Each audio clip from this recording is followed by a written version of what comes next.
ერთმა დაგლოცოთ, ერთმა გაგახაროთ და დაგიფაროთ ქრისტეს მიერ ძვირფასოთ მეგო და დებო, გილოცავთ დღევანდელ დღეს, შეგეციოთ დედა ღვთისმშობელი და შეგეციოთ მისი დედობრივი მფარველობა. დღეს მარიამობა, ეს არის ღვთისმშობლის მიძინების დღე. წელიწადში გვაქვს 3 საღვთისმშობლო დიდი დღესასწაული. ეს არის ღვთისმშობლის შობა, ეს არის ღვთისმშობლის ტაძრადმიყვანება და ეს არის ღვთისმშობლის მიძინება.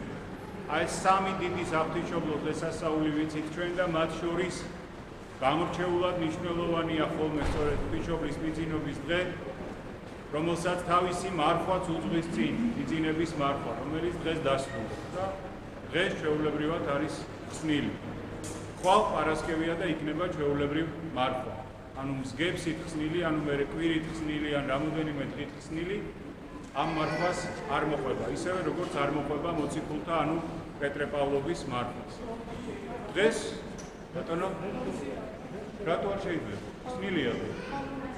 ეზიარეთ მერე ხსნილია. მერე ეზიარეთ იმის. ხსნილია და რატო არ მოიცნო? თუ ვინმეს მოძღვარი არ გავალებთ ცალკე, რომ რაღაცის გამო მარხვა შეინახოთ, ან თქვენ არა გაქვთ ცალკე კურთხევა ხალხო აღებული რაღაცის გამო, ყოფილა ხოლმე შემთხვევა, მე მაგალითად ჩემი ახლობელი გარდამეცვალა და საერთოდ არ იყო, ისეთი პერიოდი დაემთხვა, საერთოდ არ იყო მარხვა. და 40 დღე ვიმარხულე ოღონდ მის სახელზე. ეს არის გამონაკლისი. ანუ ვიღაცა რაღაცისთვის მარხულობს, თვითონ მარხულობს, მოძღვარმა აკურთხა და მარხულობს. ამაში არანაირი პრობლემა, არანაირი დარღვევა, არაფერი არ არის, ეს არის პირიქით. ღვაწლით და ღმერთმა დალოცოს ყველა, ვინც რაღაცისგან თავს შეიკავებს. დამატება. არსებობს ხოლმე რაღაცა სავალდებულო, არსებობს რაღაცა სასურველი, არსებობს რაღაცა დასაშვები, არსებობს რაღაცა დაუშვებელი. ხო და სასურველად თუ ვინმე ჩათვლის ამას, ღმერთმა დალოცოს და ღმერთმა ხელი მოუმართოს. მაგრამ სავალდებულო ვერ იქნება მაშინ, როდესაც მთელი ეკლესია ახსნილობს. და მთელი მართლმადიდებლობის სისავსე ამ დღეს ზეიმობს და ჩვეულებრივად ხსნილი დღეა. თუ ჩაბათია და რა ვიცი, თუ ვინმე ცალკე იმარხულებს, თვითონ იცოდეს, მაგრამ ისე ჩვეულებრივად ხსნილია. არც მაზიარებელს უშლის ხელს და არც არამაზიარებელს. თქვენ იცოდეთ ხალხო დანარჩენი, არც ის იქნება დარღვევა და არც გახსნილება. გილოცავთ, მოკლედ და აი დღეს ღვთისმშობლის მიძინების დღეა. დღეს მაცხოვარი ვიცით. მაცხოვარი ვიცით, რომ განკაცებული ღმერთია, არის სრული ღმერთი და არის სრული კაცი.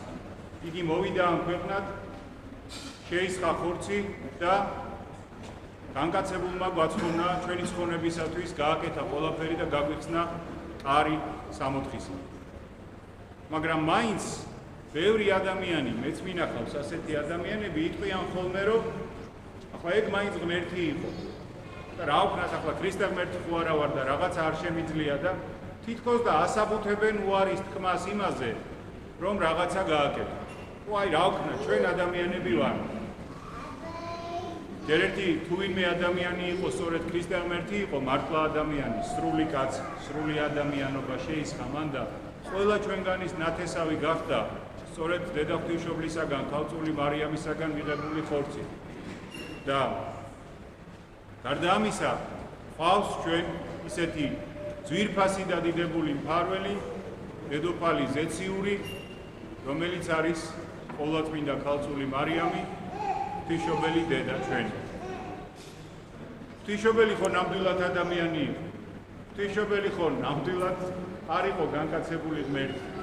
ღვთისმშობელი ხო მით უმეტეს ერთი ქალი იყო, რომელიც კიდევ იმდროინდელ სოციუმში და ყველანაირად შედარებით სუსტ ადამიანად ითვლებოდა. და სწორედ ღვთისმშობლის ღირსეულმა ცხოვრებამ, ღირსეულმა აღსრულებამ მოგცა ჩვენ ის, რომ ყავს ასეთი უდიდესი მფარველი მეოხი და ნუგეში, მით უმეტეს ჩვენ ქართველებს, რომლებიც საკუთარ თავს, საკუთარ ერს მივიჩნევთ და ქვეყანას მივიჩნევთ ღვთისმშობლის მფარველობის ქვეშ ყოფად და მის პირველ წილხვედრად. ვაჟა-ფშაველას სიტყვები აქვს გახსოვთ, შენ გაგიმარჯოს სიკვდილო, სიცოცხლე ფასობს შენი თავი. აი, ვინ როგორ წავა მართლა ამ ქვეყნიდან, ვინ როგორ ივლის მანამდე, ამაზეა ძალიან ბევრი რამე დამოკიდებული. და ჩვენ ვხედავთ იმას, თუ როგორი დიდებულია დედა ღვთისმშობელი. ღვთისმშობლის მაგალითი ჩვენ და საერთოდ ღვთისმშობლის ადგილი ჩვენ ქრისტიანობაში, ჩვენ სარწმუნოებაში ძალიან ბევრ რამეს გვასწავლებს. ჩვენ ვხედავთ წმინდა წერილს, აი ჩვენ ნებისმიერ ჩვენგანს რომ რაღაცა დაეწერა, რას დაწერდა, არ ვიცით. ზოგი ნიჭიერი მწერალია, ზოგი ნაკლებ ნიჭიერი, მაგრამ ბევრ რამეს დავწერდით ალბათ იქ ზედმეტს. წმინდა წერილს რომ ვკითხულობთ, ძველ აღთქმას, ახალ აღთქმას, ვერ ვნახავთ იქ მაგალითად ბუნების აღწერას. ცივა, ცხელა, თუ ეს რაღაცას არ უკავშირდება, რომ მაგალითად გამოვიდა რჩეული ერი და გაიარა ვთქვათ მეწამული ზღვა. თუ ეს არ უკავშირდება იმას, რომ მოიწია რაღაცა სასჯელმა და მოვიდა წვიმა, ან რაღაციდან წყარო მომხეთქა კლდიდან. სხვა შემთხვევაში ჩვენ ამხელა ბიბლიაში, ამხელა 70 წიგნში ვერ ვნახავთ ბუნების აღწერას, რაღაცა დროის გაყვანას, ზედმეტი სიტყვა არ წერია არც ერთი წმინდა წერილში, რომელიც ჩვენ წმინდად და ცხონებისათვის სავალდებულო ტექსტად გვაქვს მიჩნეული. და გარდა ამისა, აი ახალ აღთქმაში ვხედავთ, რომ მით უმეტეს მაცხოვართან დაახლოებული მისი ფიზიკურადაც ნათესავები, არა მხოლოდ სულიერი ახლობლები, არამედ ფიზიკურადაც ნათესავები ტრიალებენ მის გარშემო. იოანე ნათლისმცემელი, ხო? მამამისი ზაქარია და დედამისი ელისაბედი. ელისაბედი ღვთისმშობლის ნათესავი იყო. ღვთისმშობელი ხარების მერე ელისაბედთან მიდის, ხო? იმდენად ახლობელი ოჯახია. და ელისაბედთან ატარებენ ეს ორი სასწაულებრივად დაორსულებული ქალბატონი რაღაცა დროს გვერდი-გვერდი. იქვე ხედავთ მაგალითად ზებედეს ძეებს, იაკობსა და იოანეს. ითვლება, რომ ზებედეს ცოლი, ანუ იაკობისა და იოანეს დედა, სალომე, იყო მაცხოვრის რჯულისმიერი და, ანუ დიშვილები იყვნენ ესენი მისი. მაცხოვარზე ხომ ასე ვამბობთ ჩვენ, რომ იგი არის უდედო ჩობილი ზეცაში და უმამო ჩობილი მიწაზე. მას ხომ მიწიერი მამა არ ყოლია, იგი ქალწული მარიამისაგან იშვა, მაგრამ მას ყავდა რჯულიერი მამა, მართალი იოსები. და იოსებს ყავდა, იოსები ხნოვანი იყო, ასაკიანი კაცი იყო, რჯული რომ არ დარღვეულიყო, ამისათვის შეერთეს ყოვლადწმინდა ქალწული მარიამი.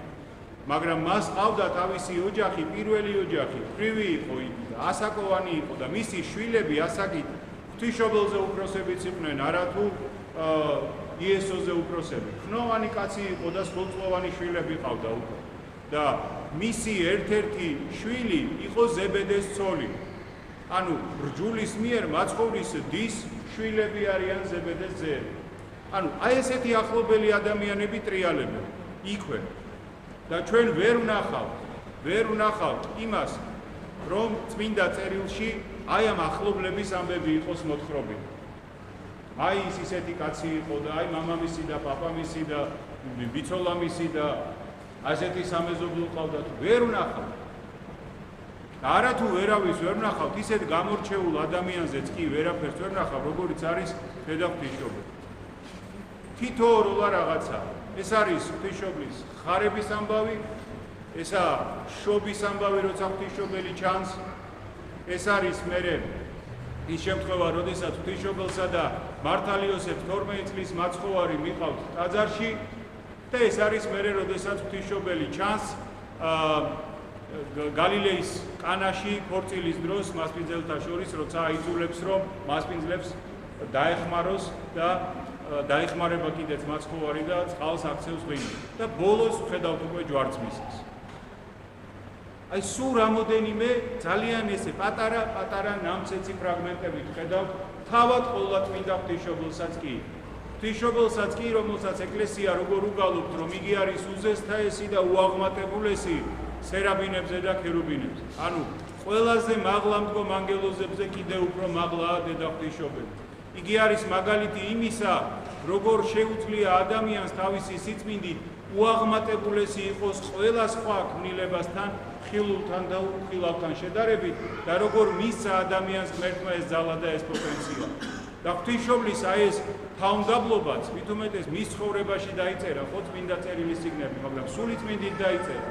ღვთისმშობლის თავმდაბლობაც არის დღეს ადამიანი ბოდიში და ერთ ტაბელს გადაატრიალებს ხოლმე და ყოველ კუთხეში იმის სახელი უნდა ახსენო და რა ვიცი მე 100 წელი უნდა იმეორო.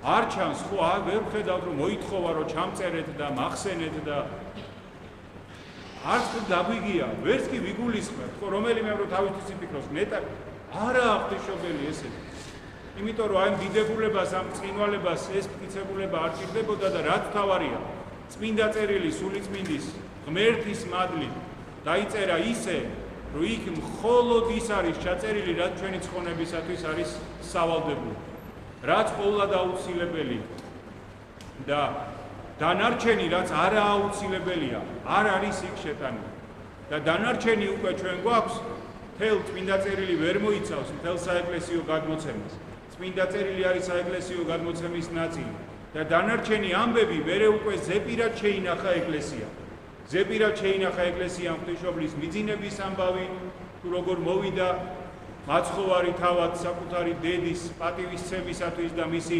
გასვლის ჟამს მის გვერდით იყო და ხატებზე სწორედ ასე ვხედავთ ხოლმე ჩვენ რომ ღვთისმშობლის სული ყავს ხოლმე მიხუტებული მაცხოვარს ანუ დედას როგორ მოაკითხა და როგორ იზრუნა მასზე მაცხოვარმა ჩვენ ყველა ის გადმოცემა თუნდაც ჩვენი წილხვედრობის ამბავი ეს უკვე საეკლესიო გადმოცემის ნაწილებია ეს წმინდა წერილში არ შეტანილი და ეს ჩვენ გვასწავლის სწორედ იმ ჯანმრთელ ქრისტიანობას ჯანმრთელ ბალანსს როგორ არ შეიძლება რაღაცების ერთმანეთში არევა და როგორ უნდა ვიყოთ ყოველთვის რაღაცნაირად ერთიანი და როგორ უნდა გქონდეს ყველაფერს თავისი ადგილი რადგანაც ჩვენ ხშირად სადღაცა მოსმენილს და მყარ საეკლესიო სწავლებას ერთმანეთს უტოლებთ ხოლმე სადღაცა ჩვენ თავში რო რაღაცა მოგვივა ან რაღაცა რო ერთჯერადად იქნა დაშვებული და ნებადართული იმას ჩვენ წმინდა წერილის და წმინდა მამათა გარდამოცემის თანასწორად ჩავთვლით ხოლმე და ეს რა თქმა უნდა ძალიან სერიოზული შეცდომაა ნებისმიერი ჩვენგანის ნებისმიერი ქრისტიანის ცხოვრებაში იმიტომ რომ თუ ჩვენ სწორი სარწმუნოება დაგვიმახინჯდა ეს სწორი უფროს უმცროსობა თუ დაგვერღვა მერე გინდ გიმსახურია და გინდა არა გინდ ზიარებულ ხარ და გინდა არა რაც გინდა ისაკეთე მერე თუ ჯანმრთელი და სწორი და ჯანსაღი ქრისტიანული რწმენა და აზროვნება აღარ შეგრჩა ადამიანს აი ამიტომაც ჩვენ მარტო იმას კი არ აღნიშნავთ დღეს რომ ღვთისმშობლის მიძინების დღეა მარტო იმას კი არ აღნიშნავთ რომ მის გარშემო მისი გასვლისას შეიკრიბნენ მოციქულები და ჩვენ შევიძინეთ მისი უღირსეულესი მიწიერი გზის შედეგად უდიდესი ზეციური მფარველი ესეთი პატერიკიც კი ხსმენიათ და წაგიკითხავთ ალბათ რომ ერთი წმინდა მამა უფლის დაშვებით 60-ს იხილავს და ნახა უამრავი წმინდანი და იკითხა რომ ღვთისმშობელი სად არისო გაუკვირდა ღვთისმშობელი არ იყოო 60-ში და უთხრესო რომ ღვთისმშობელი აქ არ ჩერდებაო სულ ვიღაცის მისახმარებლად მიდის ხოლმე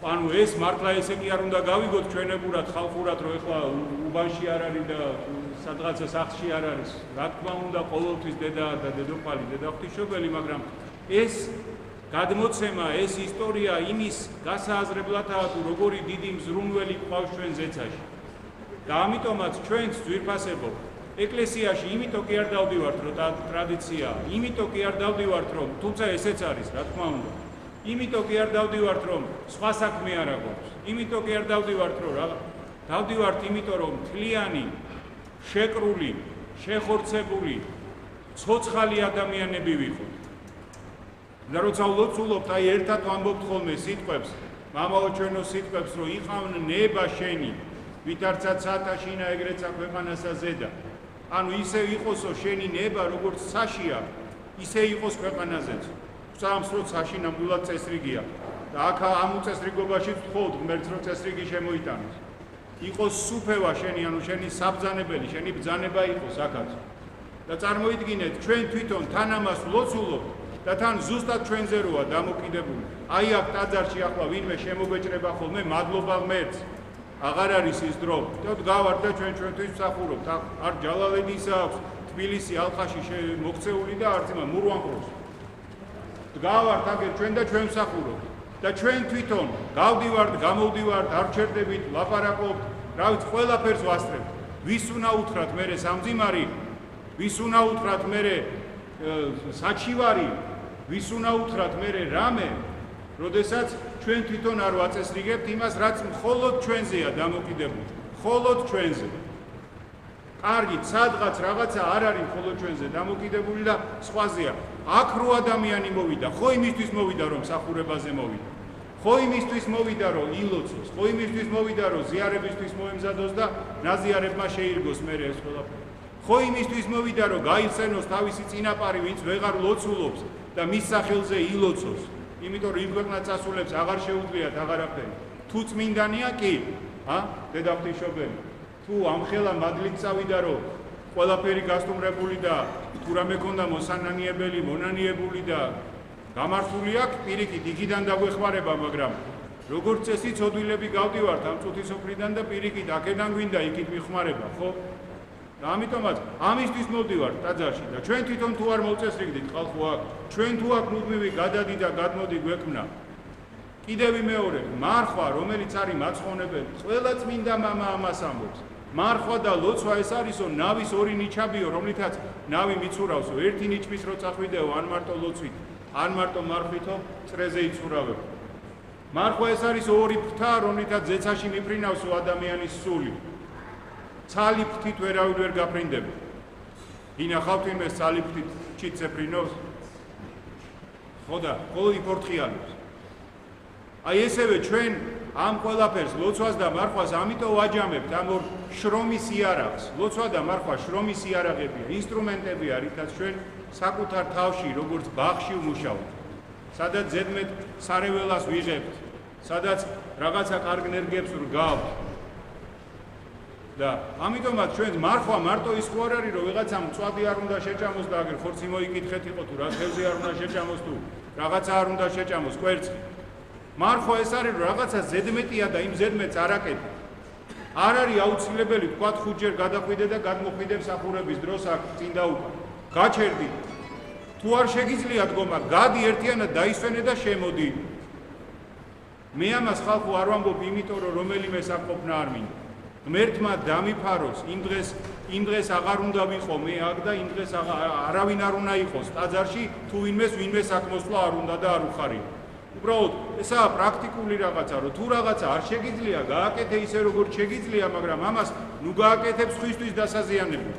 იმიტომ რომ პრობლემა ის კი არ არის, რომ ადამიანი ლაპარაკობს, ღმერთმა 100 წელი უფლის სადიდებლად გალაპარაკოთ და აღახოს თქვენი ბაგეები ღვთის სადიდებლად. პრობლემა ის არის, რომ შენ ამ დროს სხვას არ უფრთხილდები, არ გიყვარს ადამიანი. ვიღაცამ ძლივს, რომელი ჩვენგანია, ჩემი თამადობით, რომელიც აღსარებისას არინანიებს იმას, რომ ლოცვისას გონება მებნევა. ხო ყველას გვიჭირს ეს, ყველას გვიჭირს.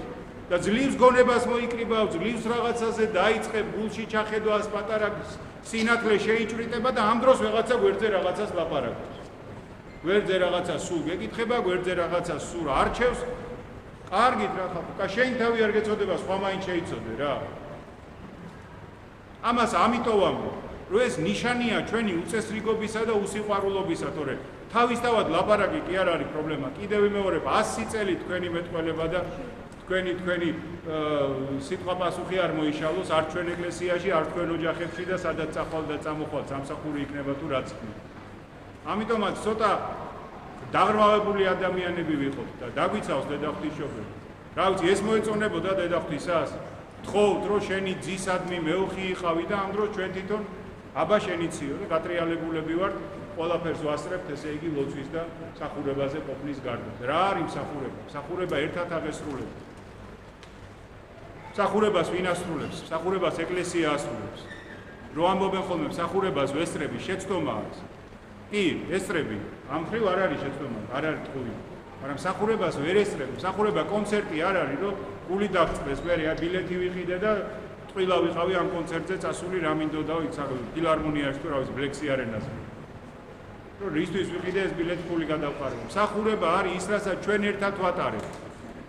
თქვენ მსახურებაზე დასასწრებად არ მოდიხართ, თქვენ მოდიხართ თქვენ თვითონ სამსახურებლად.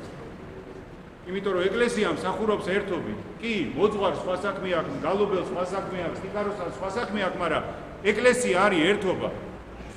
პავლე მოციქული ამას გვასწავლის, შეიკრიბეთ ეკლესიად, ანუ კრებულად და სიტყვა ლიტურგია, რასაც წირვას უწოდებთ ჩვენთვის, მოკლედ.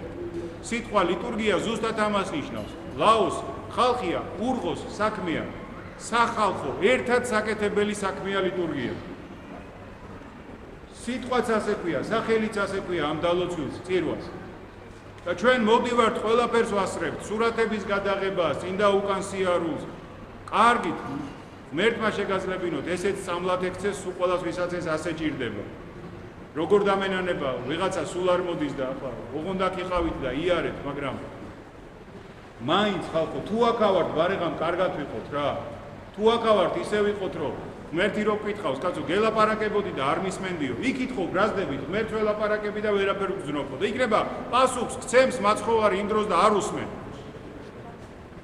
იქნება იმ დროს გელაპარაკება ღმერთი, რაღაცას განიშნებს და შენ რაღაცა ჩიხირთმის რეცეპტზე ხარ გადართული. არ გამოვა ეს. ამიტომაც საყვარელო ძლებო და დებო, ძალიან გთხოვთ, რომ ეს დღესასწაულის პატივისცემა, ეს ეკლესიის სიყვარული გამოვლინდეს ჩვენს სახურებაში მოწესრიგებულობაშიც, გამოვლინდეს ჩვენ ცხოვრებაშიც და დამიჯერეთ, არაფერი დაუძლეველი. აი, როგორი შიშიც არ უნდა იყოს ახლა, შის დიდი თვალებია. როგორ გულიც არ უნდა გვისკდებოდეს ახლა, რომ აი მე რა გვეშველება და ქვეყანას რა ეშველება და ყველა არაფერი ამ წუთას არ გვიდგას ისეთი ჩვენ დღის წესრიგში, რასაც ჩვენ ვერ მოვერევით ერთობით, რასაც ჩვენ ვერ მოვერევით ღვთისმიერებით, რასაც ჩვენ ვერ მოვერევით შრომის მოყვარეობით და წესიერებით. არაფერი განსაცდელი არ არის დაშვებული დედა ღვთისმშობლისაგან და უფლისაგან ჩვენამდე მოშვებული ისეთი, რაც ჩვენთვის ახლა გადაულახავი იქნება. ყველაფერი მოსარევი გვაქვს, მაგრამ თუ ჩვენ ეს არ შევირგეთ, მაშინ არაფერი არ გამოვა. და საერთოდ როგორი კიდევ უფრო დიდიც არ უნდა მოგვეჩვენოს რომელიმე განსაცდელი, ნუ დაგვავიწყდება ისევ 60 კულო სწავლება, რაც წმინდა წერილი დაგვაქვს მიღებული, რომ უფალი იმაზე დიდ განსაცდელს არასოდეს არ დაუშვებს, რომლის გადატანა შეგვიძლია. და თან არა მარტო გადატანა, არამედ ღირსეული გადატანა, გამარჯვებული გადატანა. ამიტომაც ჩვენ ამ დღევანდელი განსაცდელიანი დროის ღირსეულად გადატანა შეგვიძლია. და თუ ჩვენ არ ვიბრძოლეთ, ეს ისე იქნება, როგორც დეზერტირობა ბრძოლის ველიდან, რადგანაც ჩვენ გვქვია ქრისტეს მხედრობა, ქრისტეს ერთობა და თუ ჯარისკაცი არ ვარჯიშობს, არ იბრძვის და მხოლოდ ბრძოლის ველიდან იპარება, მაშინ რა თქმა უნდა იგი მხოლოდ სახელით არის ჯარისკაცი და არაფერი მას საჯარისკაცო არც ხია და არა. ამიტომაც შევეცადოთ ძვირფასო და საყვარელო ადამიანები. ბევრი განსაცდელია, მართლა ბევრია, მაგრამ სიბევრის მიუხედავად არაფერი გადაულახავი და მოურეველი არ არის. თანდათან წყნარად მივყვეთ, ჩვენ დავამატებთ განსაცდელს, დანარჩენს ღმერთიც არ დაუშვებს. დაინახავს როგორი მუყაითი და გულმოდგინე მისი შვილები ვიქნებო. რადგან მანვე გვითხრა, თვითონ უფალმა გვითხრა, რომ ყოველ დღეს ყოფნისო თავისი განსაცდელი და ვაიარს კაცისა მის, რომლისა მიერ დაემატოსო განსაცდელი. ნუ დაუმატებთ განსაცდელს ყოველ დღეურობას. ჩვენი სიზარმაცით, ჩვენი მფლანგველობით, ჩვენი ჭორიკნობით, ჩვენი მუქთახორობით, ჩვენი რა ვიცი, ყველა იმითი რაღაცით, რაც სოდვად არის უფლისაგან შერაცხული. ნუ დავიწყებთ მერე სიბნელეში მიმალვას და მიჩუმათებას, რადგანაც უფალმაც გითხრა, რომ მხოლოდ რა ვიცი, ანდაზაის წესია, რომ ხურც რა უნდა და ბნელი ღამეო. უფალმა გითხრა, რომ ვისაც ეს არ უყვარს, ვინც მე არ შევიყვარაო, მას სძულს სინათლე. იოანეს სახარებაში სამჯერ არის ეს ამბავი გამეორებული, რომ ვინც შეიყვარა სინათლე, იმას რომც კონდეს პრობლემა, უნდა რომ სინათლე იყოს, რომ კარგად გაარჩიოს. აი აქ ჭაობია, აქ ტალახია, აქ ეკლებია, აქ რა არის და იმ სინათლის შუქზე განსაზღვროს, საით უნდა იაროს და რა უნდა გააკეთოს. და თუ ჩვენ უბრალოდ სიბნელი ავირჩიეთ, რომ არ გამოჩნდეს, რომ აქ ტალახია თუ აქ რაღაცა შარვალი გვაქვს გამოხეული, მაშინ სულ ისე გამოხეული იქნები და სულ ისე არაფერი არ შეიცვლება. ჩვენ კიდე მოვდივართ იმისათვის, რომ შეიცვალოს, აუცილებლად შეიცვალოს და თან უკეთესობისკენ შეიცვალოს. ღმერთმა წყალობა, კურთხევა და მფარველობა არ მოგაკლოთ თქვენ, იმ ადამიანებს, ვისაც თქვენ იხსენიებთ, თქვენ საყვარელ ადამიანებს. ღმერთმა დაგლოცოთ და ღმერთმა გაგაძლიეროთ ყველა ერთობით და მშვიდობა და წყალობა არ მოგაკლოთ. კიდევ ერთს გეტყვით, რომ ჩვენი ტაძრისთვის ეს რაღაცნაირად მრჩობლით ყუპი დღეებია ხოლმე სადღესასწაულოდ. დღეს ხომ არის საერთო დღესასწაული მარიამობა და დღესაღამოს ისევ ლოცვა გვექნება და ხვალდილით გვექნება წირვა, რადგანაც არის ჩვენი ტაძრის და მარტყოფის ტაძრის დღესასწაული მამა ანტონობაც არის, ანუ დღეს არის დღე, როდესაც აღინიშნება გზის დასაწყისი, ასე ვთქვათ. როდესაც პირი ღვთისა ედესიდან სირიის ქალაქი ურფადან წაიღეს და გადაიტანეს კონსტანტინოპოლში გადმოცემით 954 წელს. აი ეს აღინიშნება სწორედ ხვალ, ანუ როცა დაიწყო გზა, თორე ჩვენთან ჩამოტანის დღე, საქართველოს შეგოსმის დღე ის სხვა არის. მაგრამ ეს არის გზის დასაწყისი, როცა ის პირის ღვთისა ხატი, რომელიც საუკუნეები ერთ ადგილზე იყო იქ სირიაში დაცული, პირველად დაიძრა ადგილიდან და მერე უფლის განგებით ჩამოვიდა ჩვენამდე საუკუნეების მერე. აი ამას აღნიშნავს ხვალ ეკლესია და ორი პირი ღვთისას ამბავი რა თქმა არის და პირი ღვთისა რამოდენიმე არსებობს სოფლიოში, ანჩის ხატს რასაც უწოდებთ, ის არის პირველი და დედახატი, ამაზე მე ხვალ ვისაუბროთ, მაგრამ ჩვენ ვიცით რომ ანჩის ხატი არის მანგილიონი, ანუ ის რაზე ტილოზე რო გადავიდა მაცხოვარი. მეორე ხელთუქმნელი ხატი, მეორე პირი ღვთისა არის კერამიონი, კეცზე რო გადავიდა პირი ღვთისა. მესამე პირი ღვთისა არის დაფიონი, ანუ დაფაზე რო გადავიდა მერე პირი ღვთისა. და მამა ანტონმა ცალკე ჩამოიტანა კიდე ერთი მანგილიონი ჩამოვიდა ჩვენთან პირველი ხატი და ერთი კერამიონი თუ დაფიონი უკვე ცხოვრებაში მკაფიო დარჩანს, სავარაუდოდ კერამიონი, ანუ მეორე პირი ღვთისა. და ამიტომაც აი ამ ხატების გზის დასაწყისს აღნიშნავთ ჩვენ ხვალინდელ დღესასწაულზე. ყოველ შემთხვევაში 100-ია უკვე წლებია, 100-ია უკვე საუკუნეებია, რომ ახალი სტილით 29 აგვისტოს აღინიშნება მამა ანტონობა და ანჩის ხატობა. და ვიზეიმოთ ყველა მერთობით ჩვენი ტაძრის, ჩვენი უძველესი ტაძრის და ჩვენი ეკლესიის უძველესი მშვენების და ჩვენი სამრევლოს დღესასწაულს. დაგლოცოთ, დაგიფაროთ და გაგახაროთ ღმერთმა. ჩვენთან არც ღმერთი. გილოცავთ კიდე ერთხელ ყველას დღევანდელ დღეს, დედა ღვთისამ დაგიფაროთ.